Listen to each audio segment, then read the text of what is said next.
Guys, what's going on? It's me, Grandma Dove.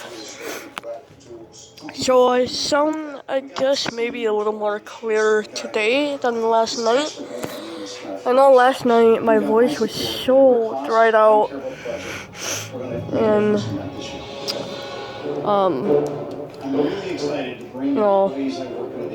it was crazy. But I guess the medicine itself is working. I still got a bit of a cold. You can probably hear it in my voice as I'm talking. I don't know. But Nigel over here, he was eating. No, I just steered him away. Sorry, buddy. I guess he knows that I'm sick and he's trying to stay away. I'm actually Mike White, right? CEO of DirecTV. Right, young fart? Say yes. Say yes, old fart. Jumping on cardboard. Yeah, that's great.